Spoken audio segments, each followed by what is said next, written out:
Cin amana cikin cin amana kashi na biyu.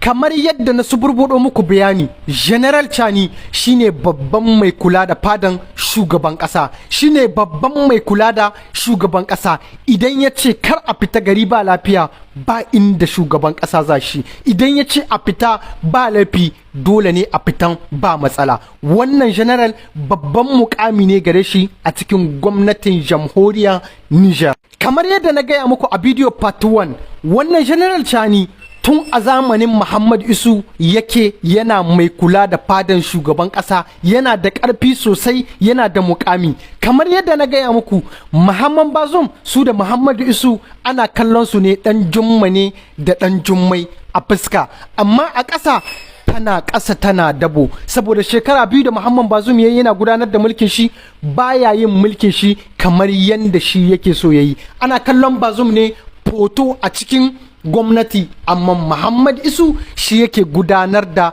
abin da yake so a cikin gwamnati, kamar yadda na ruwaito a jaridun da suke bada labarai, ba ni na kirkiro abuna. Kamar yadda wasu raɗe-raɗi suke nunawa, Muhammad Isu yana da hannu dumu-dumu a cikin wannan juyin mulkin da aka yi. Sannan kuma Faransa da ta fito ta ce ba ta da hannu a ciki, ita ma tana da hannu dumu-dumu a cikin wannan juyin mulkin da aka tashi a yi.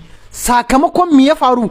Muhammad Bazoum yana ƙoƙari yana ciccire duk wasu manya-manyan ƙusoshin da tsohuwar gwamnati mara adalci ta bari, ta zalunci tana da tabbar su a cikin wannan mulkin. Muhammad Bazoum yana ƙoƙari yana ciccire su da dubarbaru da dubara. To shine fa aka zo kan wannan general, kamar yadda na samu labari, General Chani a kwanakin can an cire wasu jami'ai mutum ko 5 ne ko 4, an dai kori wasu manya-manyan kusoshi waɗanda marasa gaskiya ne kamar yadda ake faɗa. To shine fa su ma aka zo ɓangaren waɗannan, aka zo ake ƙoƙarin za a kora su, za a kaɗa ƙeyar su, sai suka ce ubanwa ai ba za su fita ba, sai dai ma su yi arrestin ɗin shugaban ƙasa, su yi mai juyin mulki, su karɓi mulkin su, saboda su mulki nasu na gado ne. Kamar yadda raɗe-raɗi suke nunawa, wannan juyin mulkin da Chani ya tashi yi ba dan Allah ne ya tashi yin shi ba, ba dan al'umman ƙasar Niger bane ba, ba dan wasu da suke cikin matsala ne tashi ba,